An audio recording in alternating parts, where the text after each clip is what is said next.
ॐ अज्ञानतिमिरन्धस्य ज्ञानाञ्जनशलाकया चक्षुरुन्मीलितं येन तस्मै श्रीगुरवे नमः। श्रीचैतन्यमनोभीष्टं स्थापितं येन भूतले स्वयं रूप कदा मह्यं ददाति स्वपदान्तिकम्। वन्देऽहं श्रीगुरो श्रीयुतापदकमलं श्रीगुरोन् वैष्णवांश्च श्रीरूपं साग्रजातां सगना रघुनाथान्वितं तं सजीवं साद्वैतं सावधूतं परिजनाः सहितं कृष्णचैतन्यदेवं श्रीराधाकृष्णपादान् सहगना ललिता श्रीविशाखान्वितंश्च नमो विष्णुपादाय कृष्णप्रेष्ठाय भूतले श्रीमते भक्तिवेदान्त स्वामिनिति नामिने नमस्ते सारस्वती देवे गौरवाणी प्रचारिणे निर्विशेष शून्यवादी पाश्चात्य देशतारिणे नमो महावदन्याय कृष्ण प्रेम प्रदायते कृष्णाय कृष्ण चैतन्य नामिने गौरचे नमः। हे कृष्णा करुणा सिंधु दीनबंधो जगत्पते गोपेश गोपिका कांत राधा कांत नमस्तुते तप्त कांचन गौरांगी श्री राधे वृंदावनेश्वरी वृषभानुसुते देवी प्रणमामि हरिप्रिये वाञ्छाकल्पतरुभ्यश्च कृपा सिन्धुभ्येव च पतितानां पावनेभ्यो वैष्णवेभ्यो नमो नमः। जय श्री कृष्ण चैतन्य प्रभु नित्यानंद श्री अद्वैत गदाधर शिवासादि गौर भक्त वृंद हरे कृष्णा कृष्णा कृष्णा हरे हरे हरे राम राम राम हरे हरे। हरे कृष्णा। तो आप सभी का स्वागत है भगवत गीता कक्षा में। तो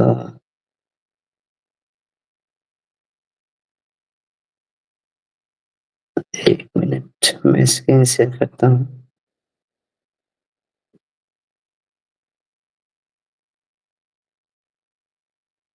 तो हम लोग श्रीमद् भगवत गीता का पहला चैप्टर का पहला श्लोक कर रहे हैं।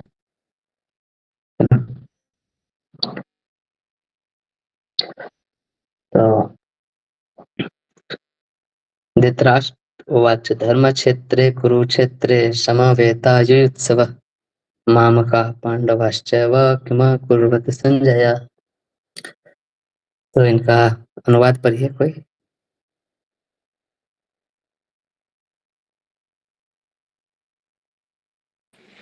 हे संजय, धर्म भूमि कुरुक्षेत्र में युद्ध की इच्छा से एकत्र हुए मेरे तथा पांडु के पुत्रों ने क्या किया? तो ये श्लोक कौन बोल रहे हैं? धृतराष्ट्र। तो भगवत गीता का एक शैली है, जो भी श्लोक है उसके ऊपर लिखा रहेगा उवाच, मतलब वो जो बोल रहे हैं, कौन बोल रहे हैं? धृतराष्ट्र उवाच। जब अर्जुन बोलेंगे तो लिखा रहेगा अर्जुन उवाच। जब कृष्ण जी बोलेंगे तो लिखा रहेगा भगवान उवाच। और जहाँ पे किसी का नहीं लिखा हुआ है नाम, इसका मतलब ये है कि वो जो जो लास्ट जो उवाच है वही वो श्लोक बोल, मतलब कंटिन्यूएशन चल रहा है उसका। जब तक दूसरा कोई का नाम नहीं आएगा तब तक वही व्यक्ति वो श्लोक बोल रहे हैं, ऐसे करके। तो यह श्लोक धृतराष्ट्र उवाच, धृतराष्ट्र बोल रहे हैं। तो जो भगवत गीता का जो आरंभ हो रहा है वो धृतराष्ट्र और संजय है ना। संजय जो है धृतराष्ट्र के मतलब क्या बोलते हैं उसको, आज के जमाने में उसको सेक्रेटरी बोल सकते हैं है ना, इस टाइप के हैं। और उनके बीच के संवाद से शुरू होता है ना। तो संजय भी युद्ध करने के लिए गए हुए थे कुरुक्षेत्र के युद्ध में। और युद्ध के 10वें दिन जो भीष्म पितामह थे वो अर्जुन और शिखंडी के बाणों से घायल होकर रथ पर से गिर चुके थे ना। तो ये एक बहुत बड़ा, मतलब बहुत बड़ी घटना थी।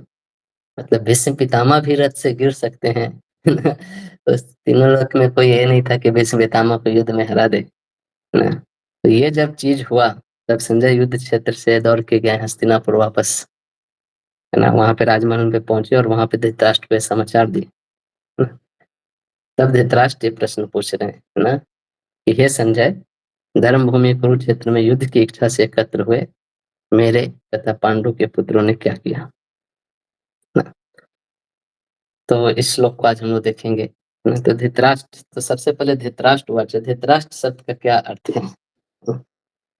यहाँ पे हर एक एक शब्द जो है ना तो शास्त्रों का एक एक शब्द एक एक चीज सिखाता है ना, है ना? तो धृतराष्ट्र, धृतराष्ट्र जो है दो शब्दों से बना है, धृत प्लस राष्ट्र, है ना, ऐसे करके। तो धृत जो है संस्कृत की धातु ध्री से बना है, ध्री धारणी इसको बोलते हैं। ध्री मतलब जिसने धारण किया हुआ है या धारण करने वाला, है ना, ना जो कोई भी धारण कर, ध्री से ही धरती शब्द बनी, है ना। धरती भी क्या है, सारे जीवों को धारण करती है ना। और राष्ट्र का मतलब होता है, राष्ट्र का मतलब कोई राज्य हो या कोई देश हो, कोई साम्राज्य हो ना, या कोई राजकीय क्षेत्र हो, उसको राष्ट्र बोलते हैं। तो धृतराष्ट्र, धृतम राष्ट्रम येन सह, है ना। धृतराष्ट्र मतलब जिसने राज्य को या राष्ट्र को धारण कर रखा है ना। तो राज्य या राष्ट्र करने का मतलब संपत्ति, एक तरह से हमारे, हम हो सकता है कि हम किसी राष्ट्र को धारण नहीं, लेकिन हम भी संपत्ति को तो धारण करते ही हैं। तो धृतराष्ट्र जो नाम है वो उस व्यक्ति को दर्शाता है जिसने धन और संपत्ति में बहुत, मतलब जिसकी बहुत आसक्ति, गहरी आसक्ति, है ना। और ये आसक्ति ही, ये आप देखेंगे कि प्राय जो इतिहास के अगर पन्नों को खोलेंगे तो देखेंगे इतिहास में प्राय जो भी बड़ी बड़ी लड़ाइयाँ हुई है उसके पीछे के कारण को देखेंगे तो वो या तो फिर जमीन को लेकर लड़ाई हुई है, या धन को लेकर लड़ाई हुई है, या फिर स्त्री को लेकर लड़ाई हुई, है ना। मुख्यतः यही तीन चीज आपको मिलेंगे, है ना। तो धृतराष्ट्र जो थे उस समय हस्तिनापुर के राजा थे और वो अंधे थे, है ना। और वास्तव में वो पांडव और कौरव के मतलब पिता पक्ष के थे, है ना, मतलब। और और उन्होंने क्या किया था कि पांडवों की भी संपत्ति हड़प लिया था, है ना, ना, ना। कुछ कुछ बहुत सारे कहानी हुई थी, आप महाभारत जानते होंगे तो आपको पती होगी, है ना। तो कुछ शर्त था, शर्त पूरा होने के बाद भी वो उनको मतलब उनकी संपत्ति लौटा नहीं रहे थे, है ना। तो यही आसक्ति है ना? दूसरे के अधिकार को छीनना, ना उसका अधिकार का हनन करना, यही युद्ध का मूल कारण बना, ये महाभारत का जो युद्ध है ना। कहीं पे भी युद्ध होता है तो इन सब चीजों के कारण ही होता है। आज भी देखेंगे जैसे आज भी समाज में या देश के सीमाओं में, बॉर्डर पे आप देखेंगे बहुत सारे लड़ाइयाँ होती है जमीन को लेके, है ना। राज्यों में, अलग अलग राज्यों में भी होता है। अरे उस नदी का पानी हमारे राज्य में नहीं आ रहा है तो उसने बांध बना दिया है तो राज्यों में सीमाओं को लेके, संपत्ति को लेके, परिवारों के बीच भी होता है झगड़े, है ना, संपत्ति को लेके। इतना झगड़ा होता है कि जो लोग बचपन से एक साथ खेले, बड़े हुए, एक साथ स्कूल गए, वो लोग भी बड़े होके एक दूसरे के दुश्मन हो जाते हैं। तो ये सब संघर्ष चलता है जीवन में, है ना। धृतराष्ट्र जो शब्द है वो इसी को बताता है, जो धन संपत्ति, जमीन, राज्य, राष्ट्र, इन सब से जो व्यक्ति बहुत ही आसक्त है, जो बहुत पकड़े हुए हैं, है ना। तब धृतराष्ट्र क्या बोल रहे हैं, सबसे पहला जो वर्ड है वो धर्म क्षेत्र है ना? धर्म क्षेत्र मतलब धर्म की भूमि, है ना? तो ये युद्ध कहाँ हो रहा है, धर्म क्षेत्र में हो रहा है ना।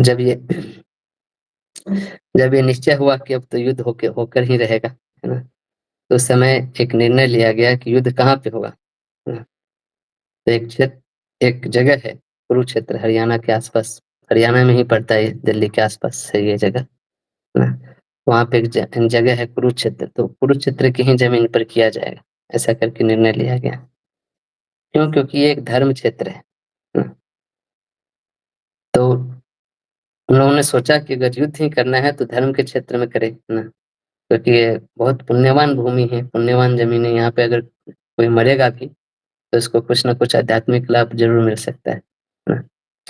तो इसी कारण से जो दोनों पक्ष थे ना, उनके आपस में सहमति हुई और उनके सहमति से इस क्षेत्र को चुना गया था। ना? इसलिए यहीं पे दोनों तरफ की सेना यहाँ पे एकत्रित हुई थी। ना? ये जो धर्म क्षेत्र है, ये 2 शब्दों से बना है ये भी, धर्म प्लस क्षेत्र। है ना? है ना? तो गीता की शुरुआत धर्म क्षेत्र से हो रही है। धर्म शब्द से हो रही है। एक लेक्चर है उससे मैंने सुना था कि गीता का जो पहला शब्द है वो धर्म है और गीता का जो अंतिम श्लोक है और उसका जो अंतिम शब्द है वो है मम। है ना? है ना? पता है ना, अंतिम यत्र योगेश्वर कृष्ण यत्र पार्थो धनुर्धर तत्र श्री विजयर्भूति ध्रुवा नीतिर्मतिर्मम। है ना? तो जो गीता का जो पहला शब्द है वो है धर्म और अंतिम शब्द है मम। है ना? तो कई बार क्या होता है, पहले शब्द और अंतिम शब्दों को मिलाकर एक छोटा शब्द बनाया जाता है उस पूरे चीज को एक शब्द में बताने के लिए। है ना? तो इस प्रकार से गीता का जो पहला शब्द है धर्म, है ना, धर्म का जो पहला शब्द ले ध, अक्षर ध, और लास्ट शब्द है मम, उसका पहला शब्द ले है माँ, तो दोनों को मिला के धर्म। तो बोला जाता है पूरा जो भगवत गीता है वो धर्म के अंदर समाहित है ना? यानी कि यहाँ पर जो भी कहा जाएगा वो धर्म के बारे में कहा जाएगा। है ना? तो वास्तव में धर्म बोलते किसको है ना? धर्म क्या वस्तु है, क्या चीज का नाम धर्म है ना? क्योंकि धर्म अपने आप में एक बहुत व्यापक शब्द है। बहुत सारे लोग इसकी बहुत अलग अलग व्याख्या करते हैं। है ना? तो एक धर्म की व्याख्या भीष्म पितामह करते हैं महाभारत में, है ना, शांति पर्व में। तो वो बहुत अच्छा श्लोक है, ये जो आप देख रहे हैं। है ना? तो इसमें बोलते हैं धारणा धर्मम, धर्मा धर्मात् धर्मम इति अहुधर्मेण विद्रिता प्रजा यह स्यात् धारण संयुक्त सधर्म इति निश्चय। है ना? तो धारणा धारणा धर्ममित्याहु, है ना? धर्ममित्याहु, धर्मम प्लस इति प्लस आहु, ऐसे। तो जिसने सबका धारण किया, है ना, है ना, धारणा, है ना, धर्मेण विद्रिता प्रजा, है ना, जो प्रजा है ना, कि संपूर्ण प्रजा का या एक तरह से संपूर्ण सृष्टि का धर्म के द्वारा द्वारा ही धारण किया जाता है ना? यह स्यात् धारण संयुक्त, है ना? तो जो सबको धारण करने में संयुक्त है यानी कि सहायक है ना, सधर्म इति निश्चय है, वही धर्म है, वही वास्तव में धर्म है। ऐसा एक निश्चित निश्चय मत है, ऐसा एक निश्चित सिद्धांत है, ऐसा बोल रहे हैं। है ना? तो धर्म की उत्पत्ति वही द्रि धातु से हुई है, संस्कृत के। है ना? द्वि मतलब धारण करना, है ना? पृथ्वी को हिंदी में जैसे धरती बोलते हैं, है ना, धारण करती है। तो धर्म ही वास्तव में सबको धारण किए हुए है ना? ये एक्चुअली वास्तविक सत्य है ना? चाहे धर्म के बारे में कितना ही लोग अपशब्द बोले, धर्म के खिलाफ कितना भी प्रचार क्यों ना करे, है ना, लेकिन धर्म के बगैर कोई जी नहीं सकता। या धर्म, कोई भी व्यक्ति अपना धर्म का त्याग नहीं कर सकता। है ना? तो धर्म बोल रहे हैं सारी प्रजा को धारण करती है। प्रजा कहने का मतलब सिर्फ मनुष्य को नहीं, सृष्टि के सारे चीजों को, है ना, पशु पक्षी जलचर नभचर, है ना, खेचर, है ना, जो सब है ना, जितने भी जीव हैं संसार में सबको ही वो इंगित कर रही है। सबको प्रजा बोलते हैं, यानी कि जिसका भी जन्म हुआ है वो सब प्रजा है। तो उसको धारण करने वाला कौन है? तो धर्म है। तो जिसमें धारण करने का गुण है, कहने का मतलब, अगर धर्म अगर अगर नहीं हो तो दो जीवों की अधोगति हो जाएगी। है ना? तो धर्म क्या करता है ना, वो हमारी रक्षा करता है, हमारे अधोगति होने से बचाता है ना? जैसे कभी-कभी आप लोग ये वाक्य सुने होंगे, बहुत लोग बोलते हैं कि हमारा देश आज बहुत गरीब है धर्म के कारण, हमारा देश बहुत पिछड़ा हो गया धर्म के कारण। हुँ, लेकिन ये ये बात इसी प्रकार की, जैसे कोई व्यक्ति बोले कि है ना, जो जो यातायात इतना जाम क्यों हो गया, ट्रैफिक जाम इतना क्यों हो गया है, क्योंकि लोग यातायात का नियम पालन कर रहे हैं ना। यातायात का नियम हटा देंगे तो ट्रैफिक बहुत बढ़िया चलेगा।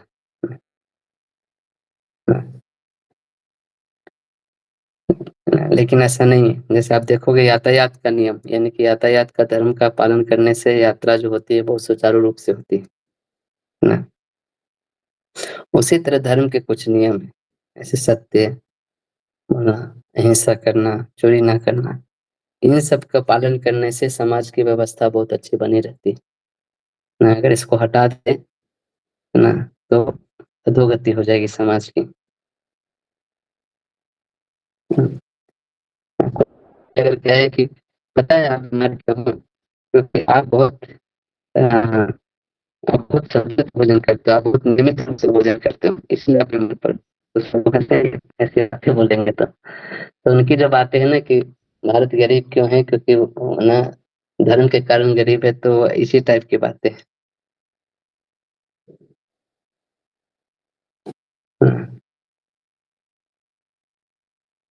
ये बात वही व्यक्ति बोल सकता है जिसको धर्म के बारे में क ख ग घ भी मालूम नहीं।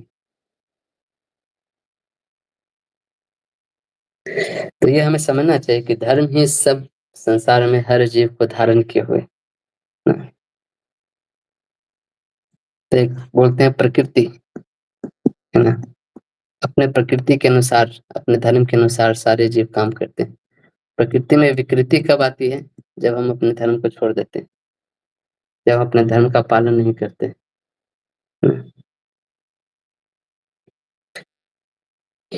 जैसे ये हमारा शरीर है, ये शरीर खराब कब होगा? जो जब हम शरीर का क्या धर्म है, नियमित रूप से खाना, नियमित रूप से सोना, एक्सरसाइज करना, ये सब चीज नहीं करेंगे तो शरीर में क्या होगा? रोग रोग उत्पन्न हो जाएगा, विकृति हो जाएगी। शरीर की प्रकृति के विरुद्ध अगर हम काम करेंगे तो उसी तरह धर्म है जीवों के लिए, इस आत्मा के लिए, है ना। अगर धर्म ही उस जीव को धारण करता है, नहीं तो जीव धक से नीचे गिर जाएगा तुरंत, है ना। उसको वहां पे उसको उठा के रखे हुए वो चीज।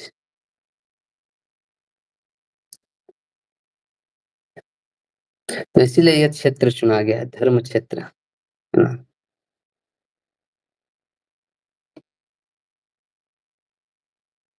ताकि हम धर्म को कभी भूले नहीं, है ना। हालांकि ये जो युद्ध है वो धर्म और अधर्म के बीच में ही हो रहा है, लेकिन फिर भी धर्म पे ही स्थित है।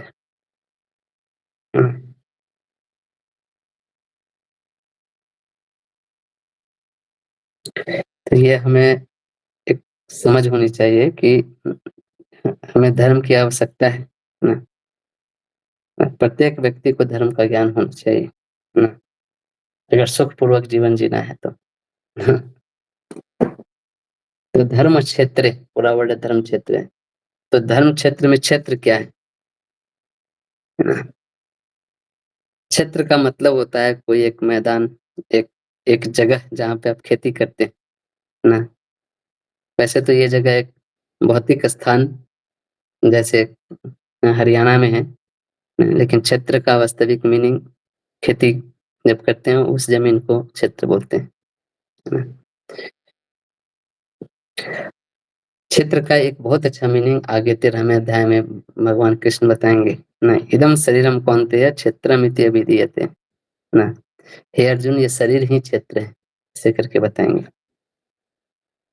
तो हमारा धर्म क्षेत्र हमारा शरीर है, जहाँ पे हम खेती करते हैं ना, उसको क्षेत्र। तो हमारा शरीर क्या है? वास्तव में एक खेत की तरह है, लेकिन ये खेत क्या चीज का है? धर्म का खेत है। यहाँ पे धर्म की खेती होनी चाहिए। इस शरीर से धार्मिक कृत्य कर सकते हैं हम लोग, ना।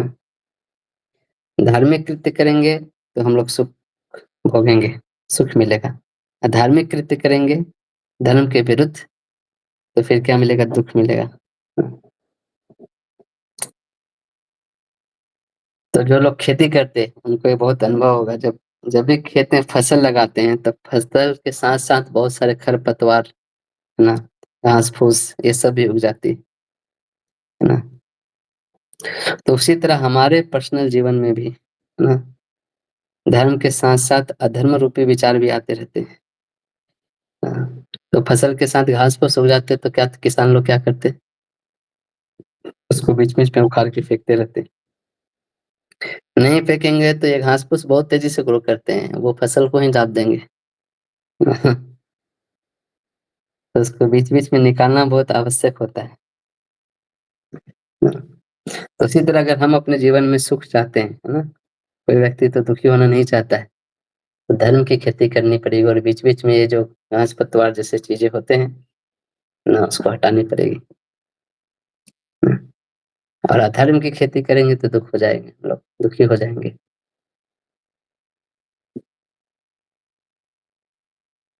जैसे हिंदी में कहावत बोलते हैं, अ, बोए पेड़ बबूल का तो अमवा कहाँ से पाए? ना ऐसे कुछ है।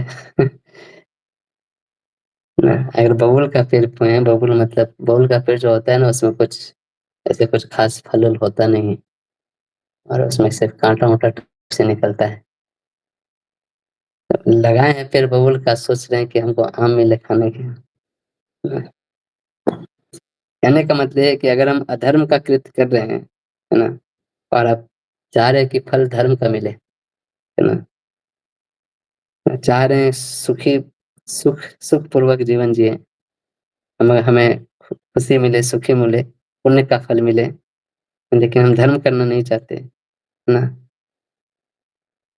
सारा मेहनत हम पाप करने के लिए करते हैं, एकदम पूरा मन लगाकर, तो यही हमारे दुःख का कारण है। तो गीता का जो आरंभ है, जो पहला शब्द है वो धर्म क्षेत्र से हुआ है ना?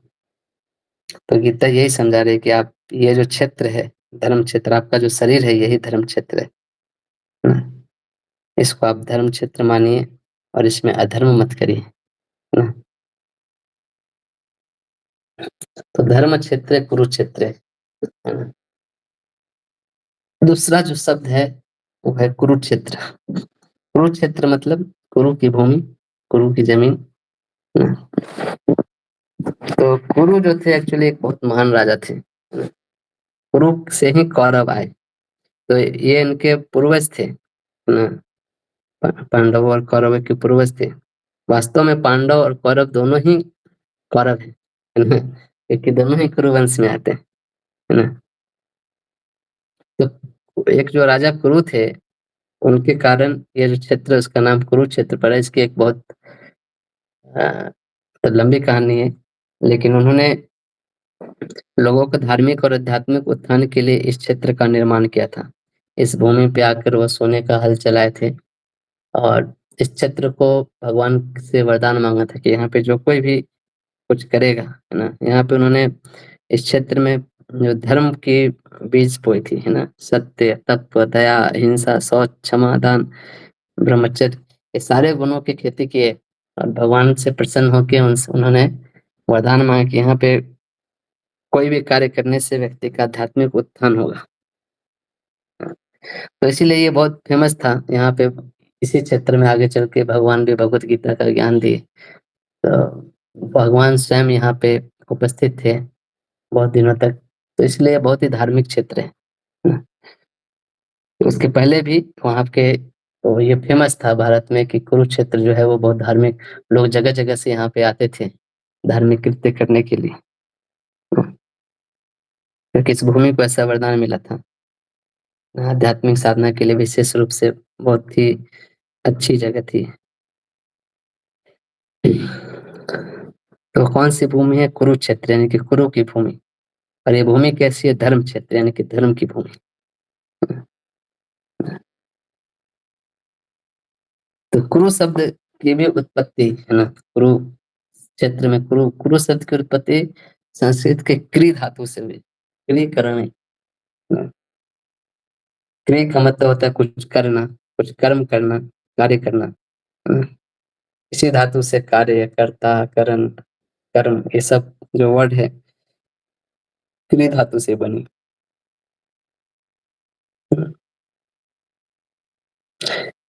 तो हमारा शरीर भी कुरुक्षेत्र है ना? क्योंकि हमें भी इस शरीर में क्या करना है? कुछ कर्म करना है, कुछ कार्य करना है। ना? ये शरीर हमें पुरुषार्थ के लिए मिला है, कुछ करने के लिए मिला है ना? तो भगवान ने हमें 2 हाथ दिए हैं, है ना? हाथ दिए हैं, हाथ हाथ का क्या मतलब है कि हम हाथ से कुछ कार्य कर सकते हैं, कुछ कर्म कर सकते हैं, है ना? और जितने भी स्पीशीज़ है उनमें हाथ नहीं होती, वो ऐसे हवन में तर्पण नहीं कर सकते, हवन में आहुति नहीं दे सकते, है ना? धर्म के कार्य नहीं कर सकते। तो हाथ जो है क्रिया शक्ति को डिनोट करती है। इसलिए देखोगे हमारे पास 2 हाथ हैं। बहुत सारे देवी-देवताओं के पास 4 हाथ, 8 हाथ, 10 हाथ, है ना? तो जिनके पास जितने हाथ हैं, है ना? ना मतलब उनमें उतनी ज़्यादा क्रिया शक्ति है करने के लिए। उनके पास उतनी क्षमता है चीज़ें करने के लिए। तो ये शरीर है, ये कुरुक्षेत्र है ना? कार्य तो आपको करना ही पड़ेगा, है ना? चाहे आप अमीर हो, गरीब हो, वृद्ध हो, बालक हो, स्त्री हो, पुरुष हो, डॉक्टर हो, इंजीनियर हो, अमेरिकन हो, इंडियन हो, है ना? कोई भी व्यक्ति बिना कर्म किए नहीं रह सकता है ना? तो जब कर्म करना ही है, तो क्यों ना बहुत अच्छे से करें, है ना? जब जब ये जीवन यात्रा करनी है, तो यात्रा क्यों ना ऐसे करें कि हम सही जगह पे पहुँचे, है ना? हाँ, तो इसका मतलब यही है, जब बोल रहे हैं धर्म क्षेत्र, कुरुक्षेत्र, ये जो हमारा शरीर है वो क्षेत्र है और वो कैसा है? धर्म का क्षेत्र है ना? और यहाँ पे हमें हमारा भी युद्ध है, है ना? कौरव और पांडव, है ना? दोनों ही हैं हमारे अंदर, धर्म और अधर्म की वृत्तियाँ, है ना? लेकिन अगर हम धर्म के लिए युद्ध करें तो हम संसार में विजयी होंगे, है ना? अपने गंतव्य तक पहुँचेंगे। ठीक है?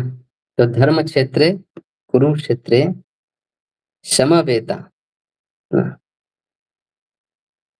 समवेता का मतलब होता है एकत्रित होना। यहाँ पे लिखा हुआ है एकत्र, है ना? तो दोनों यहाँ पे कौन-कौन एकत्रित हुए हैं? कौरव और पांडव एक स्थान पर एकत्रित हुए हैं। तो कौरव और पांडव दोनों में एक संबंध है। हुँ, तो न्याय दर्शन के अनुसार संबंध जो होता है, संबंध का अर्थ है कि कोई भी जब 2 पदार्थ के बीच में एक ऐसा संबंध है जिसके कारण वो एक-दूसरे से जुड़े हैं, है ना? तो न्याय दर्शन में इसको 2 तरीके से समझाते हैं। संबंध को जब बताते हैं तो बोलते हैं 2 तरह का संबंध होता है ना। पहला संबंध होता है संयोग संबंध और दूसरा बोलते हैं समवाय संबंध।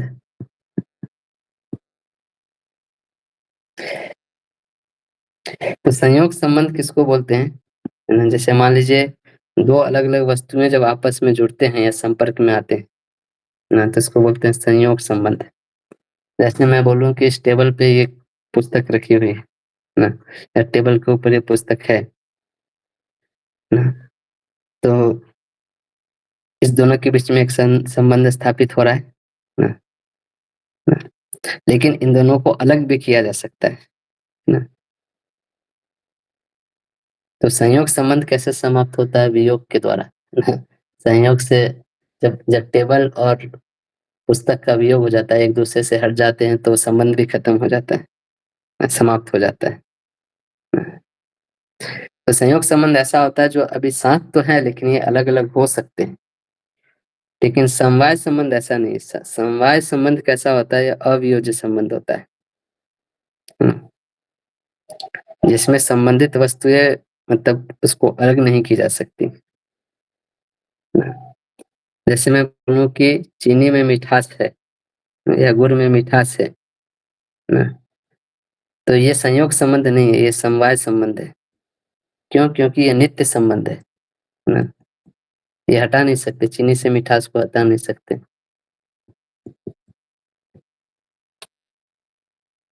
है ना? जैसे पुस्तक पे मेज़ है, ये अनित्य संबंध है ना। अगर अगर मेज़ पर से टेबल पर से अगर पुस्तक को हटा दें, तो ये संयोग संबंध खत्म हो जाएगा ना।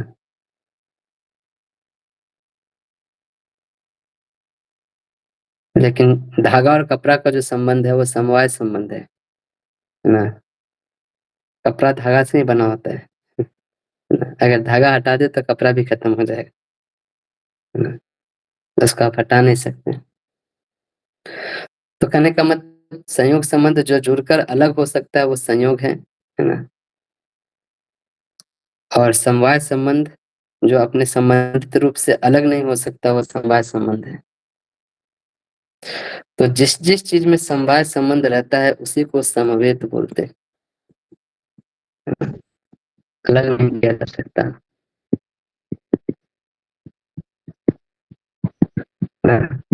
तो यहाँ पे जो शब्द यूज हुआ है भगवद गीता में वो यूज हुआ है समवेत। समवेत शब्द यूज हुआ है। क्यों? क्योंकि कौरव और पांडव है ना दोनों ही कुरुक्षेत्र में समवेत थे, क्योंकि वास्तव में दोनों का संबंध है ना वो अलग नहीं किया जा सकता। दोनों ही कुरु वंश से है ना।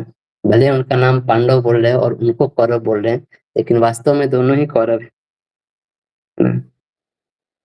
दोनों ही कुरु है ना। इस चीज को कोई नकार नहीं सकता है ना। जैसे मान लीजिए आपका जन्म जो हुआ है, आपकी माँ से जो आपका जन्म हुआ है ना, जिसने आपको जन्म दिया है, गर्भ धारण किया है ना, वो आपकी माँ बनी है। तो आप इस चीज को माने या ना माने है ना, लेकिन वो जो संबंध है वो कोई हटा नहीं सकता है ना। तो इसलिए यहाँ पे शब्द यूज हुआ है समवेता है ना। इस संबंध को दिखाने के लिए ना। संस्कृत के जो एक एक शब्द है ना बहुत टेक्निकल होते हैं, यानी कि हर एक शब्द ऐसे बाहर से लगे कि एक ही चीज बोल रहा है ना, लेकिन उसके पीछे मीनिंग बदल जाता है। जैसे आप अभी शब्द आगे आएगा, जब कृष्ण और अर्जुन एक दूसरे से बात करेंगे तो बहुत बार वो लोग एक दूसरे को अलग अलग नाम से बोलेंगे। कभी अर्जुन को गुड़ाकेश बोलेंगे, कभी धनंजय बोलेंगे, कभी कौन्तेय बोलेंगे, कभी पार्थ बोलेंगे। तो इन सब का एक्चुअली वहां पे मीनिंग है कि क्यों यहाँ पे कौन्तेय ही बोल रहे हैं, क्यों यहाँ पे गुड़ाकेश ही बोल रहे हैं है ना। हालांकि सारे नाम अर्जुन के ही हैं है ना। ऊपर ऊपर से देखा जाए तो हाँ ये अर्जुन को भगवान ने ऐसे बोला, लेकिन तो भी उसके पीछे कुछ गूढ़ अर्थ छिपा होता है ना। धर्म क्षेत्र कुरुक्षेत्र समवेता, यानी कि है ना, एकत्रित हुए हैं है ना। क्यों एकत्रित हुए हैं? युद्ध सभा है ना, युद्ध के उत्सव के लिए है ना। देखिए युद्ध करने की इच्छा से है ना, नीचे लिखा हुआ है युद्ध उत्सव का मतलब। तो ये समझना बहुत जरूरी है कि युद्ध का मूल कारण क्या है ना।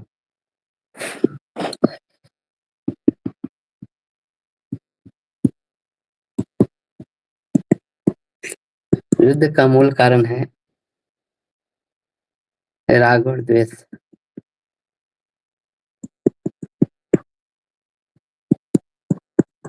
हाँ, तो कुरुक्षेत्र में जो लोग युद्ध सभा युद्ध की इच्छा से है ना, युद्ध के उत्सव मनाने के लिए है ना एकत्रित हुए। तो युद्ध का जो बाहरी कारण है वो राग राज्य दिख रहा है ना, लेकिन उसके भीतर का जो कारण है वो राग और द्वेष है ना। युद्ध केवल ये बाहरी संघर्ष नहीं है उसके पीछे राग और द्वेष एक्चुअली काम कर रहे हैं है ना। ऐसे आप मोबाइल पे कुछ टिप टॉप करते हो तो है ना वीडियो प्ले होने लगता है, साउंड घट जाता है, बढ़ जाता है। तो बाहरी कारण है कि आप हाथ से पीट पाट कर रहे हो उसको, लेकिन उसका आंतरिक कारण है उसके पीछे कुछ सॉफ्टवेयर है ना जो सारे सिग्नल्स इधर से उधर भेज रहे हैं ना। तो इसी तरह राग और द्वेष, और राग और द्वेष का कारण क्या है? मूल कारण सुख और दुख।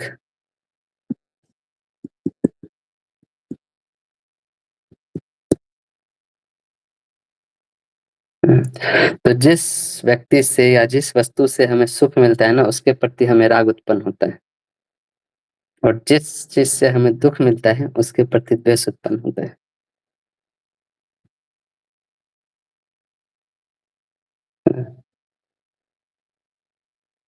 हम संसार में हर चीज सुख और दुख के टर्म्स में कैटेगराइज करते हैं, और सुख और दुख के कारण ही राग और द्वेष वो और एकदम मतलब कंक्रीट होते जाता है ना, किसी चीज को लेकर धारणा। तो हमारी जो धारणाएँ हैं, इच्छाएँ हैं, है ना? जो आसक्ति है, ये सब निर्धारित करती है कि हमें क्या चीज़ सुखद लगेगा और क्या चीज़ दुखद लगेगा, है ना? जैसे एक व्यक्ति के लिए कोई जैसे मिर्च है ना? वो बहुत सुखद लग सकता है। जब तक उनको मिर्च नहीं तो खाने में वो उसको लगता है कि क्या मेरे को घास-पात खिला दिया लोग। और किसी-किसी को वही मिर्च बहुत दुखद लग सकता है, असहनीय। ऐसे करके उनको थोड़ा-सा मिर्च चला जाता है तो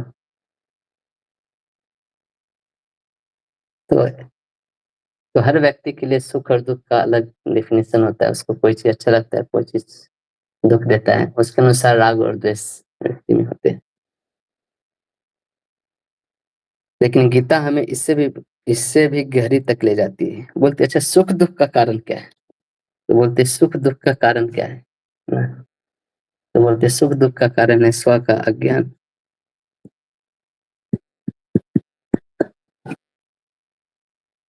है ना? अपने आप का ज्ञान। हम यही नहीं जानते कि मैं कौन हूँ। ये बहुत गहरा प्रश्न है ना? ये बहुत आज के ज़माने में एक बहुत आश्चर्य की बात है कि हम अपने आप को ही नहीं जानते, लेकिन हम चाँद पे पहुँचना चाहते हैं, है ना? सूर्य को पकड़ना चाहते हैं, लेकिन अपने आप को नहीं जानते। तो आध्यात्मिक विज्ञान कहता है कि पहले अपने आप को जानो, उसके बाद में आप फिर सारी दुनिया जानते रहना ना, है ना? कोई प्रॉब्लम नहीं, लेकिन पहले आप तो जानो कि आप कौन हो। क्योंकि अगर आप अपने आप को नहीं जानोगे, फिर जि फिर जितना मर्ज़ी आप उतना जानो, आपको मतलब अज्ञ ही बोला जाएगा, है ना? आपको विद्वान नहीं बोला जाता, कि आप स्वयं को नहीं जानते, है ना? स्वयं को जानेंगे तब तो, है ना? स्वयं को अगर हम कुछ दूसरा चीज़ समझ लेंगे, तो फिर उसी के अनुसार हम दुनिया में कार्य करते रहेंगे और बहुत समय बीतने के बाद जब पता चलेगा कि अरे! जैसे मान लीजिए हम अपने आप को बहुत अमीर व्यक्ति मान लें और उसके अनुसार हम खर्चा करते गए, चलो ये भी मोबाइल ले लेते हैं, ये भी कार ले लेते हैं, है ना? बाद में पता चला बैंक बैलेंस ज़ीरो हो गया। कल क्या खाने के लिए तो कुछ नहीं है, ना? तो प्रॉब्लम हो जाता है स्व का ज्ञान होने से। तो ये बहुत इम्पोर्टेंट चीज़ है कि पहले अपने बारे में जानो कि हम हैं कौन? ना सारी समस्याओं का समाधान हमारा यहीं से शुरू होता है। अगर हम ये समझ जाए कि हम हैं कौन, मैं कौन हूँ, है ना?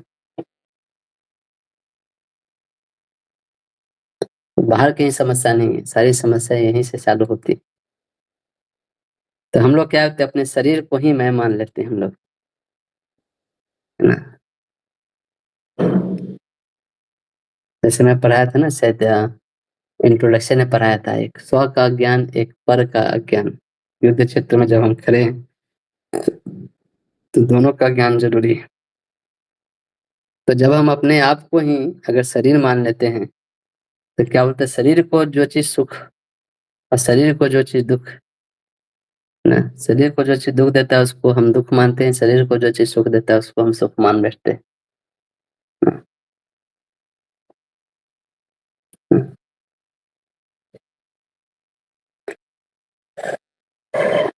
और फिर उसी के अनुसार सुख-दुःख अनुभव करते हैं, फिर उसी के अनुसार राग-द्वेष यानी कि जो पहला लाइन है प्रोग्राम का वही गलत हो जाता है, तो बाकी सब लाइन एग्ज़ीक्यूट ही नहीं होता है ना? ऐसा ऐसा प्रॉब्लम है ये। जैसे मान लीजिए कि हम अपने आप को जैसे शरीर ही समझते हैं, मान लीजिए इस शरीर के विज्ञान को समझते हैं, तो शरीर के बारे में अगर अच्छा ज्ञान है ना? कि हमको क्या खाना चाहिए, कब खाना चाहिए, कब सोना चाहिए, कब उठना चाहिए, है ना? तो अगर शरीर के इस विज्ञान को जानते हैं तो हम हमारा शरीर बहुत स्वस्थ रहेगा। ना?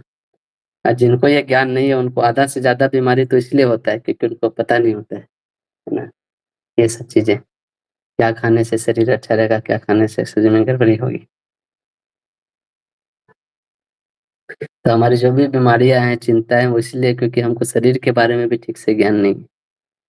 हम गलत प्रकार का भोजन करते हैं, गलत प्रकार का जीवन शैली, लाइफ़स्टाइल, है ना? उसके कारण हमारे शरीर में विकार पैदा होता है ना? विकृति होती है, इसी को रोग बोलते हैं वास्तव में। तो स्वस्थ होने का मतलब क्या है? स्वस्थ जो बना है स्व प्लस अस्थ, है ना? अस्थ मतलब स्थित होना, स्व मतलब अपने में,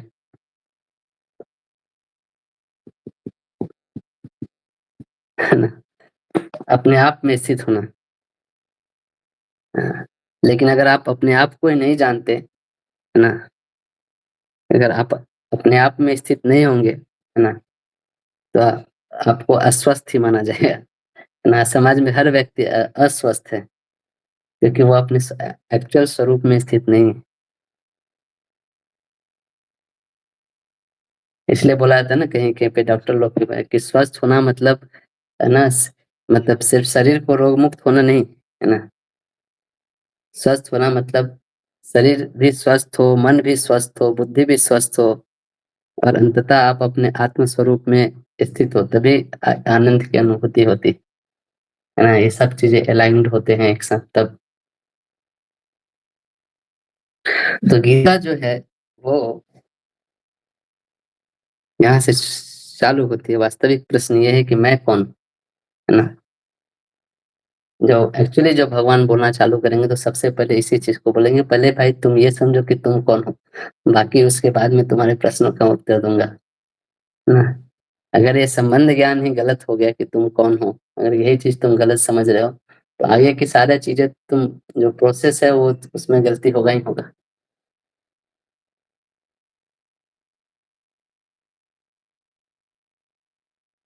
तो यही जो आत्मा अज्ञान है ना, यही सारी समस्या का जड़ है।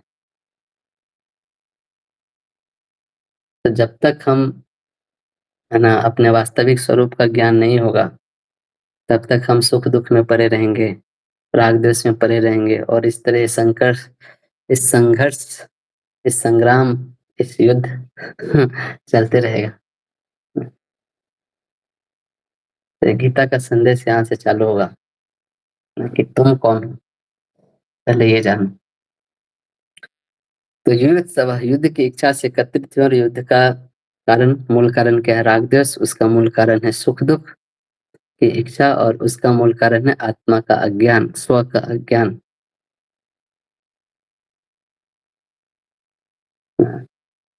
तो ये समझना बहुत ज़रूरी है कि यहाँ पे सब जो युद्ध की इच्छा से एकत्रित हुए हैं, ना, जैसे हमारे अपने पारिवारिक संबंधों को भी अगर देखें, तो जो व्यक्ति अपनी शारीरिक और पारिवारिक संबंधों को ही मानता है, उसी में मोहग्रस्त होता है, तो वास्तव में वो एक न एक दिन युद्ध क्षेत्र में आके खड़ा होता है ना?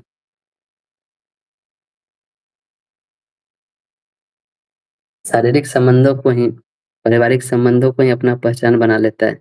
इस तरह से वो मोहग्रस्त होता है। वो समझ नहीं पाता है कि मैं ये चीज़ नहीं हूँ, मैं इससे अलग हूँ, इस शरीर से एक अलग हूँ, है ना? तो धर्म क्षेत्रे कुरुक्षेत्रे समवेतयुत्सवः मामकः पांडवाश्चैव। मामका मतलब मेरे पक्ष, यानी कि मेरे पुत्र, और पांडवा मतलब पांडु के पुत्र, है ना? कुरुक्षेत्र में कौन-कौन एकत्रित हुए हैं? मेरे पुत्र एकत्रित हुए हैं और पांडव के पुत्र, है ना? तो अब ये देखिए धृतराष्ट्र के लिए जो दोनों पक्ष है ना, वो एक ही परिवार के, है ना? उनका तो एक संयुक्त परिवार था ना, है ना? है ना? उनका परिवार मतलब क्या बोलते हैं आजकल, बँटवारा नहीं हुआ था। एक ही साथ रहते थे, एक ही साथ खाते थे, एक ही साथ खेलते थे, है ना? तो एक मतलब धृतराष्ट्र मतलब जो है वो दोनों के ही एक तरह से पिता है। मतलब इस टाइप का संबंध होता था। मतलब आज के ज़माने में थोड़ा ये सोचना मुश्किल है संयुक्त परिवार में कैसे चीज़ें चलती है, लेकिन संयुक्त परिवार मतलब एक ही रहता था, है ना? एक ही भावना होती थी सबकी, है ना? लेकिन यहाँ पे धृतराष्ट्र क्या बोल रहे हैं, मामका पांडवस्य, है ना? वास्तव में पांडव भी तो कुरुवंश के ही है ना? वो भी तो धृतराष्ट्र के पुत्र जैसे। लेकिन आसक्ति, यहाँ पे धृतराष्ट्र की आसक्ति है। तो आसक्ति क्या कर रही है ना, उसकी दृष्टि को विभाजित कर दे रही है। क्या विभाजित कर दे, ये मेरा है, ये मेरा अपना है, और ये मेरा नहीं है ना। यहीं से राग और द्वेष का एक्चुअली में प्रारंभ होता है, और इसी कारण लड़ाई होती है ना, अपने शरीर में आसक्ति के कारण।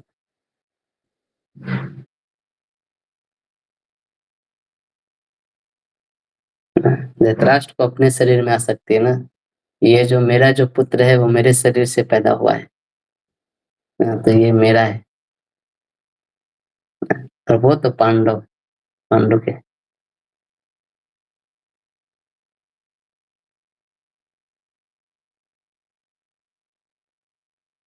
यहाँ पे एक प्रश्न उठता है ना, क्या हमें अपने परिवार के संबंधों को नहीं बनाना चाहिए? आसक्ति नहीं होनी चाहिए? नहीं, ये यहाँ पे कहने का मतलब नहीं है ना, क्योंकि परिवार तो रहेगा ही है ना, वो कभी समाप्त नहीं होगा है ना। समाज मतलब इसी तरह बना हुआ है, समाज इसी तरह गठित होता है, लेकिन ये आसक्ति रखना है ना, इस आसक्ति के कारण दूसरे के साथ दुर्व्यवहार करना, द्वेष रखना है ना, ये गलत है। आपके पुत्र हैं, आपके पुत्री हैं, आपका भाई है, बहन है, परिवार है, तो सबसे प्रेम कीजिए, उसमें कुछ मनाही नहीं है। आपके जो भी कर्तव्य बनते हैं वो निभाइए, लेकिन मेरा तेरा के कारण एक दूसरे से द्वेष नहीं रखिए, क्योंकि ये मूल समस्या है लड़ाई का।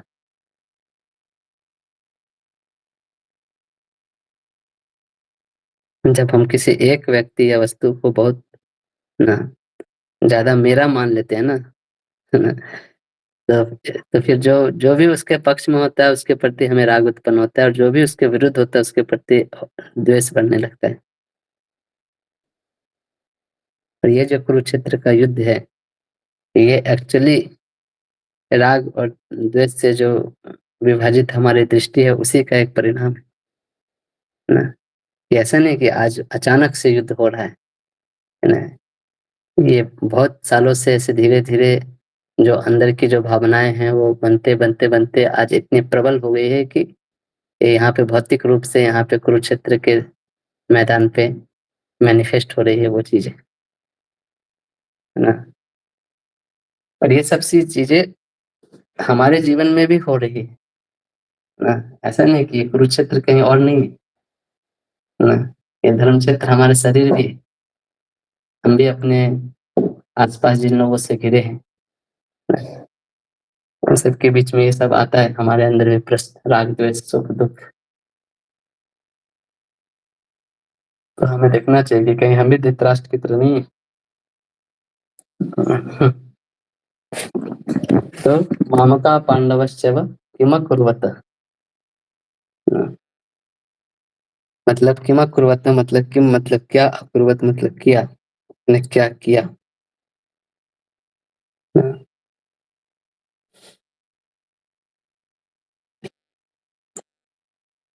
तो तो धृतराष्ट्र जो है उसको सब कुछ मालूम है कि संजय आके ये चीज बताए है ना, लेकिन फिर भी वो क्यों पूछ रहे हैं। धृतराष्ट्र के मन में ये शंका है ना, कि एक्चुअली ये युद्ध कहाँ हो रहा है, तो धर्म क्षेत्र में हो रहा है ना। और पांडवों के राजा कौन है, धर्मराज युधिष्ठिर है ना, है ना। इसलिए उसने पहले जो शब्द यूज किया धर्म क्षेत्र, है ना, तो उसको ये शंका है कि कहीं ऐसा नहीं कि धर्म क्षेत्र में, है ना, पांडवों के मन में विचार है कि परिवार का विनाश क्यों किया जाए, है ना। जैसे कि आगे चल के अर्जुन के मन में ये विचार आएगा भी, है ना, मैं इनको क्यों मारूं, है ना, द्रोणाचार्य जैसे गुरुजनों के साथ मैं युद्ध क्यों करूं, मैं अपनी ही कुल कहानी क्यों करूं, है ना। तो ये सब विचार धृतराष्ट्र के बैकग्राउंड में चल रहा है, इसलिए वो ऐसा पूछ रहे हैं, किम अकुर्वत, उन्होंने युद्ध क्षेत्र में क्या किया। कहीं ऐसा तो नहीं कि उनका मन पलट गया धर्म क्षेत्र के प्रभाव के कारण, या ऐसा तो नहीं कि मेरे बेटे का मन पलट गया, है ना? वास्तव में धृतराष्ट्र नहीं चाहता था कि ऐसा हो, लेकिन तभी वो ऐसा प्रश्न कर रहा है कि उस युद्ध क्षेत्र में क्या हो, है ना?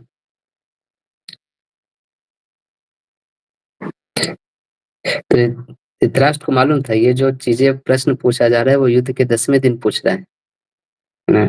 लेकिन फिर भी क्यों पूछा? जैसे कोई चीजें हमें होती है ना कि हमें पता है अभी क्या चल रहा है, लेकिन हम उस चीज में बहुत दिलचस्प रखते हैं, है ना? तो हम बोलते हैं अच्छा ऐसा करो, शुरू से बताओ क्या क्या कैसे कैसे हुआ। जैसे हम किसी का लड़ाई देखते हैं तो हाँ हमें पता है कि है ना, दो पड़ोसी में लड़ाई हो गया और ये चीजें सुलझ गई। तो फिर बाद में शाम को बैठ के चर्चा करते हैं, अच्छा शुरू से बताओ कि ये चालू कैसे हुआ, है ना? ना, तो दोनों सेनाएं एक दूसरे के आपस आ चुके हैं, दोनों एकत्रित हो चुके हैं और युद्ध भी चालू है, हो रहा है ना? लेकिन तो भी धृतराष्ट्र पूरे युद्ध का विवरण जानना चाहते हैं ना? इसलिए यहाँ पर पास्ट टेंस है, किम अकुर्वत, क्या किया, मतलब जो शुरू से बताओ कहने का मतलब पूरा विवरण जानना चाहता हूँ, है ना? जैसे कभी कभी हमारी टीम जीत जाती है, है ना? है ना? तो पूछते हैं, अच्छा शुरू से बताओ किसने कितना रन मारा, है ना? है ना? किसने कितना विकेट लिया, है ना? और उस चीज को बार बार सुनना चाहते हैं, है ना? ऐसे हम लोग स्कूल में जब पढ़ते थे तो हम लोग का मैच उच होता था, इंटर स्कूल से या फिर अलग अलग क्लास के बीच में मैच होता था, क्रिकेट मैच, फुटबॉल मैच। तो जब हम लोग जीतते थे तो हम लोग कोशिश करते थे कि ये जो चीजें है चर्चा अगले अगले साल के मैच होने तक ये चर्चा बहुत जारी रहे। बीच बीच में हम लोग याद दिलाते रहते थे, हाँ हमको मालूम है तुम लोग कितना अच्छा खेलते हो, है ना? 50 रन से हराए थे तुम लोग। है ना? देख लेंगे, अगले साल भी देख लेंगे, है ना? तो है ना, हमें पता रहता है कि हमारी टीम जीत गई सब, है ना? लेकिन फिर भी वो चीज अच्छी लगती है, हम इसलिए उसको बार बार सुनना चाहते हैं, उसमें आनंद आता है। उसी तरह धृतराष्ट्र यहाँ पे वो जो युद्ध की जो पूरी स्थिति है ना शुरू से वो जानने के लिए बहुत उत्सुक है ना, क्योंकि उसको अपने पुत्रों के प्रति बहुत आसक्ति है ना? बहुत बहुत पक्षपात है पुत्रों के प्रति, है ना? और एक चीज यहाँ पे सीखने वाली चीज ये है कि किम अकुर्वता, क्या किया। ये जो पूरा जो श्लोक है वो एक प्रश्नवाचक लाइन है ना? देखिए यहाँ पे नीचे में लिखा हुआ है, पां, मेरे तथा पांडु के पुत्रों ने क्या किया, उसके बाद एक प्रश्नवाचक चिन्ह है ना? तो ये चीज एक सीखने वाली चीज ये है ना कि, कि प्रश्न उत्तरी से ही वैदिक ज्ञान की शुरुआत होती है ना? अब ज्यादातर जो वैदिक ग्रंथ है ना, देखोगे कि एक प्रश्नोत्तरी से ही उसकी चालू होती है, और भगवत गीता की भी शुरुआत यहाँ पे एक प्रश्न से, एक सवाल से होता है ना? तो कोई भी जो आध्यात्मिक ज्ञान है ना, वो जिज्ञासा की प्रक्रिया के द्वारा ही आगे बढ़ती है। इसी माध्यम से प्राप्त किया जाता है कि हम कोई प्रश्न पूछे और उसके उत्तर में फिर वो पूरा ग्रंथ निकल के आता है, पूरा डिस्कशन निकल के आता है। तो भगवत गीता भी एक प्रश्न से चालू होता है। अब भागवतम भी देखोगे, मुनियों की जिज्ञासा पहला चैप्टर, है ना? तो ये भी है, तो किम अकुर्वत संजय, तो धृतराष्ट्र किससे पूछ रहे हैं प्रश्न? संजय से पूछ रहे हैं ना, कि युद्ध भूमि में क्या हो रहा है। तो संजय का अर्थ क्या है ना? संजय ना, जिसने विजय प्राप्त कर ली हो। संजय कैसे विजय प्राप्त कर लिए हैं? ना, तो संजय किसी, ये विजय जो है वो किसी बाहरी युद्ध की विजय नहीं है ना? जैसे हम लोग आजकल देखते हैं ना क्रिकेट मैच होता है, उसमें कोई व्यक्ति जीतता है ना, जय पराजय, है ना? लेकिन संजय की जय किस पे है ना? किस पे उसने विजय प्राप्त की है? तो उसने राग और द्वेष के ऊपर एक्चुअली विजय प्राप्त की है ना? वो राग और द्वेष के ऊपर उठ चुका है। हाँ, तो जो व्यक्ति एक्चुअली में राग और द्वेष के ऊपर उठ चुका है, वही व्यक्ति वास्तव में निष्पक्ष होकर कोई चीज को बता सकता है या किसी परिस्थिति को देख सकता है। अगर हमारे अंदर राग और द्वेष है तो जिसके प्रति राग और द्वेष रहता है, फिर हम वो मिर्च मसाला लगा के चीजें बोलने की आदत होती है ना? लेकिन जो व्यक्ति राग और द्वेष पे भी विजय प्राप्त कर चुका है, वो है संजय। तो संजय धृतराष्ट्र की ओर से युद्ध की सारी घटनाओं को बता रहे हैं। तो संजय वास्तव में एक्चुअली धृतराष्ट्र के सचिव हैं, है ना? इसलिए वो युद्ध करने गए न कौरवों की तरफ से, लेकिन वो पांडवों के विरोधी नहीं है वहां पे, ना? वो एक बहुत निष्पक्ष व्यक्ति थे, ना? इसलिए धृतराष्ट्र ने उनसे प्रश्न किया,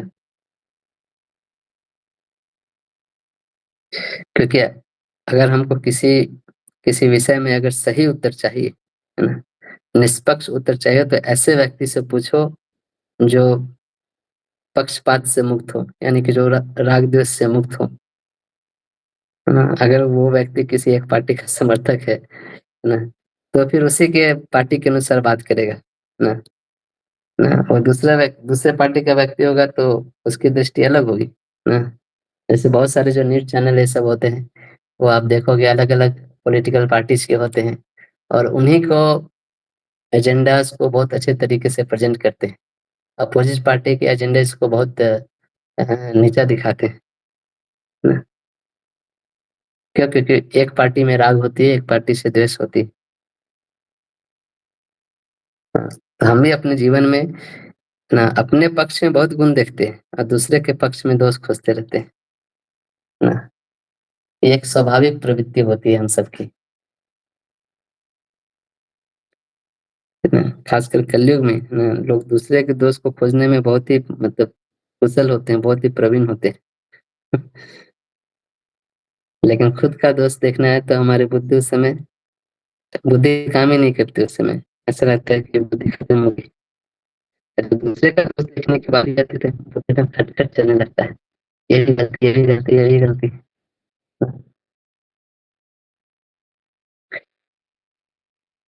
तो संजय से ही प्रश्न क्यों किया? क्योंकि संजय है ना बहुत निष्पक्ष होके वो बता सकते थे चीजें कि युद्ध भूमि में वास्तव में क्या हो रहा है, एज इट इज बता सकते थे।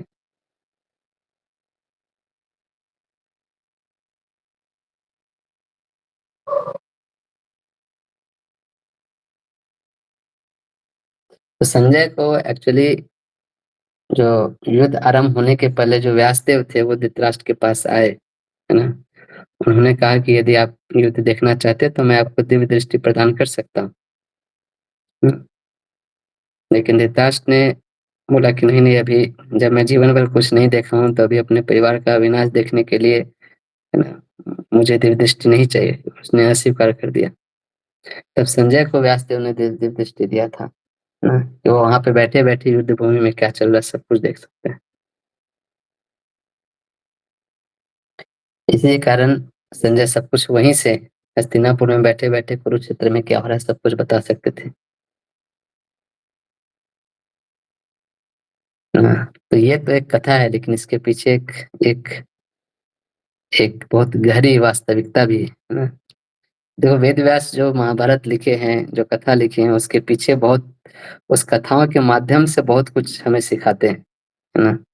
आजकल के जो हम लोग सीरियल और ये सब चीजें देखते हैं ना, उसमें कुछ भी धार्मिक चीजें सब सिखाई नहीं जाती। लेकिन महाभारत रामायण जैसे जब जो वेद व्यास ने लिखी है, उसके पीछे बहुत गूढ़, हर घटना के पीछे कुछ ना कुछ सीखने वाली चीज होती है। उसके माध्यम से, उस पात्रों के माध्यम से हमारी वास्तविक स्थिति को समझाने की प्रयास करते हैं। तो धृतराष्ट्र जो थे ना, वो शारीरिक रूप से अंधे थे, यह तो कथाएं बताया जाता है, लेकिन उनका वास्तविक अंधापन था उनकी आसक्ति का अंधापन एक्चुअली।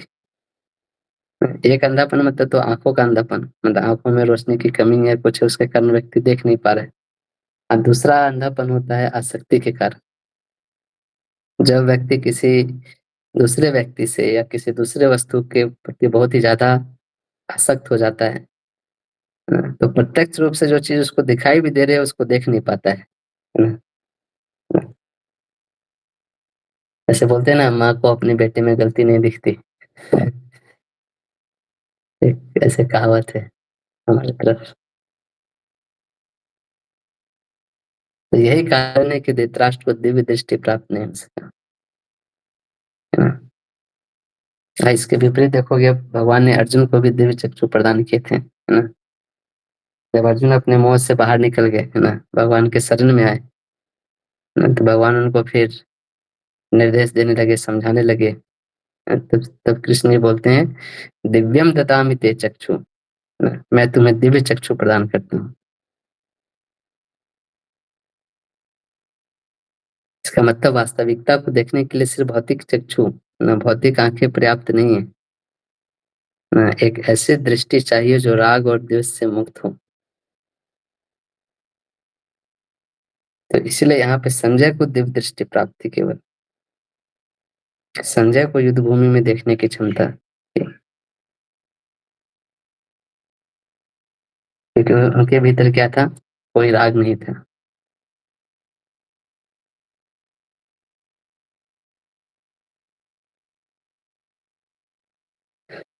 जब भी किसी एक व्यक्ति के प्रति राग और द्वेष होता है, तो हम फिर ठीक ठीक से देख नहीं सकते हैं, है ना? द्वेष हो तो भी हम ठीक से नहीं देख सकते हैं। जब तक हम इन दोनों के ऊपर नहीं उठेंगे, तब तक हमें ये दृष्टि, नई दृष्टि प्राप्त नहीं होती है। कोई भी चीज को हम निष्पक्ष रूप से नहीं देख पाएंगे। हमारे साथ किसी ने धोखा किया, है ना, तो हम बहुत प्रभावित हो जाते हैं। क्यों नहीं निष्पक्ष रूप से देख पाते? क्योंकि हमें अपने सुख में बहुत आसक्ति होती है, और उसने मेरे सुख को बाधित किया, इसलिए वो गलत ही है, चाहे वो कितना भी सही क्यों ना। तो यहाँ संजय को जो दिव्य दृष्टि मिला, उसका यही मतलब वास्तविक संदेश ये है, इन चीजों से ऊपर उठना।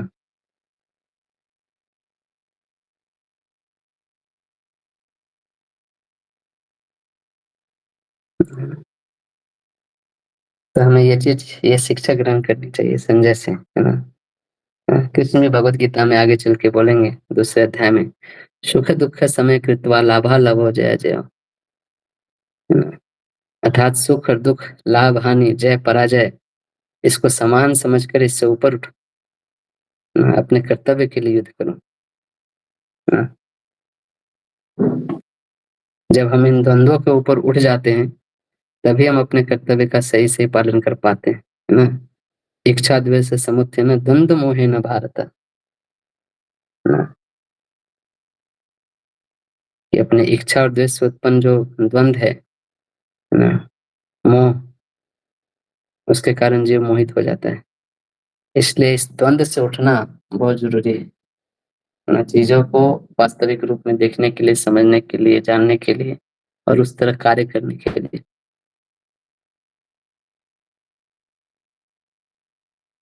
तो वास्तव में ये युद्ध तो बाहर हो रहा है, एक धर्म क्षेत्र कुरुक्षेत्र नाम का जगह है ना, लेकिन इस समय एक गीता हमारे अंदर भी चल रही है। हमारा ये शरीर ही धर्म क्षेत्र है, और यही कुरुक्षेत्र है। हमारे भीतर भी पांडव है, कौरव है ना, दोनों सेनाएं उपस्थित है। हमारे मन में भी धार्मिक और अधार्मिक दोनों प्रकार के विचार आते हैं, और उनके बीच में निरंतर ये द्वंद्व चलते रहता है ना। तो इसलिए हमें हमारे भीतर चल रहे इस द्वंद्व को संजय की तरह निष्पक्ष भाव से देखना सीखना होगा।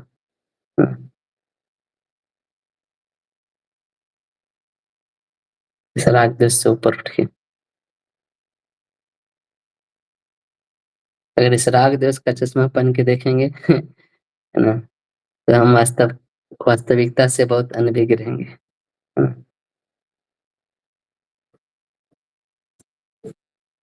तो एक सॉरी, एक कहानी याद आती है। कहानी मैंने सुना था कि एक बार एक व्यक्ति था, तो उसने एक गाय खरीद के लाया, है ना, बाजार से। तो गाय जिसे खरीद के लाया था, वो बहुत अमीर आदमी था, है ना। तो अब ये तो था गरीब गाय, अच्छी मोटी तगड़ी गाय खरीद के लाया था, गाय बहुत खाती थी। अब ये था गरीब, इसके पास हरा चारा खिलाने को था नहीं, तो सूखा चारा देता था। अब वो गाय खाई ही नहीं। उसको तो आदत था, क्योंकि वो बड़े जमींदार के घर से आया, तो गाय को आदत थी एकदम हर दिन चढ़ना, जाके खेत में चढ़ना और हरा हरा घास खाना। अब ये खिलाता था सूखा घास, वो खाई ही नहीं। इतना अच्छी गाय खरीद को तो लिया, लेकिन गाय खा ही नहीं रही, एक बड़ा प्रॉब्लम। क्या करें। तो बात तो किया बहुत लोग से, तो एक पंडित था गाँव के, उससे पूछा कि कुछ उपाय बताओ यार, पंडित लोग तो बहुत बुद्धिमान होते हैं। तो पंडित ने पूछा क्या क्या प्रॉब्लम है, तो बताया ऐसे ऐसे है। तो पंडित बोला कि कोई बात नहीं, इसका एक उपाय है। बोला क्या? बोला कि आज तुम जाओ मार्केट, वहां से एक चश्मा खरीद के लाओ, हरे रंग की चश्मा, है ना। हरे रंग की चश्मा मतलब उसको पहनने के सब कुछ हरा दिखता है। ऐसे आज के जमाने में होता है ना, गॉगल्स क्या बोलते हैं, वो पहन लो, जिस कलर के गॉगल्स पहन लो उसी कलर की सारी चीजें दिखने लगती। तो वो बाजार से गया, एक हरे रंग का चश्मा लाया। वो बोला कि जब भी गाय को खाना डालते हो खाने के लिए, उसके पहले ये हरा रंग का चश्मा पहना दो। तो उसने किया ना, गाय की आंखों पे लगा दिया चश्मा, और गाय खूब खा रही है। जितनी सूखी घास थी उसको पूरा चट कर दे रही है खा के एकदम। है ना। क्यों? वो हरा रंग का चश्मा पहनने से उसको सूखा घास भी हरा दिखाई दे रहा है सब कुछ। ना। तो हम सबके ऊपर भी इसी टाइप का चश्मा है ना। चश्मा में दो होते हैं, लेफ्ट आई राइट आई, एक राग और एक द्वेष, है ना। और इसका पावर बहुत ज्यादा है। ना। और हमें संसार में हमेशा इसी चश्मों के थ्रू देखते हैं। ठीक है। किसी एक व्यक्ति के बारे में एक ऐसा धारणा बना लेते हैं, फिर उसी धारणा के अनुसार उसके साथ व्यवहार करते रहते हैं, है ना? और फिर इसी इसी कारण हमारे फिर संबंधों में बहुत लड़ाई झगड़े होते रहते हैं, संबंध बिगड़ते रहते हैं, और हम स्वयं भी परेशान होते हैं सबके कारण। है ना? इसलिए जो हम लोग पहले जो श्लोक देखे थे, है ना, याद है? अर्थात तुरानाम सुहृन्न बंधु, कामा तुरानाम न भयम न लज्जा, चिंता तुरानाम न सुखम निद्रा, क्षुधा तुरानाम न बलम न तेजा। तो जब हम आतुर हो जाते हैं, है ना, राग द्वेष के कारण, ये सब प्रॉब्लम्स, ये सब समस्या है हमारे जीवन में हमें। ठीक है, इन्हीं का कोई प्रश्न में हो चुका है।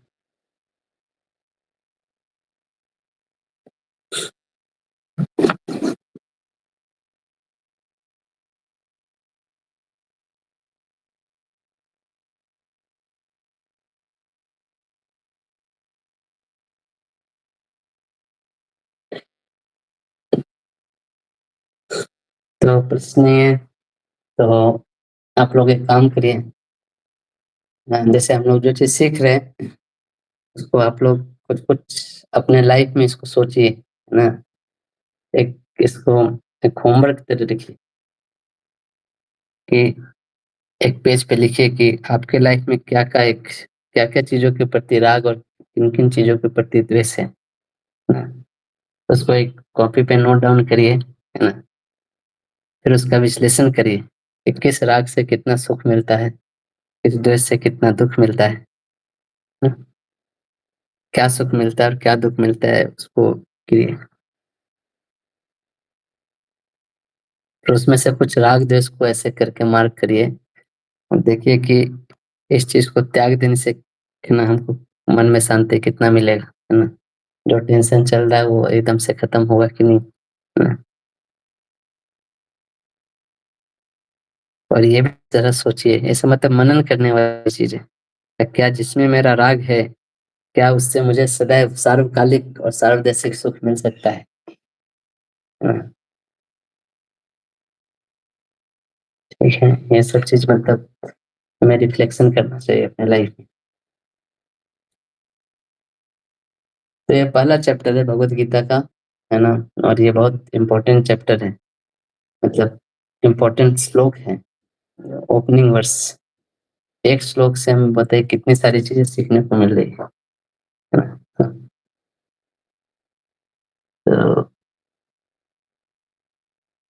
इसी क्रम में हम लोग आगे भी श्लोक देखेंगे और जैसे-जैसे आगे बढ़ते जाएँगे बहुत कुछ हम लोग सीखेंगे।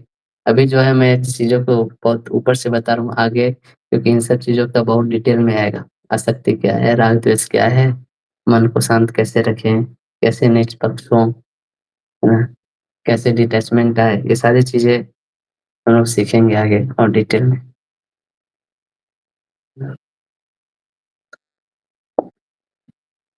ठीक है, कोई प्रश्न नहीं है, तो हम लोग यहीं पे एंड करेंगे। तो एक श्लोक आप लोग याद करिए बहुत अच्छा। ये श्लोक आप लोग ये भी याद कर सकते हैं, पहला श्लोक बहुत इम्पोर्टेंट है ना? भगवद गीता का। हुँ। ठीक है, आप सभी का बहुत-बहुत धन्यवाद। श्रील प्रभुपाद की जय, श्रीमद् भगवद गीता ग्रंथ की जय।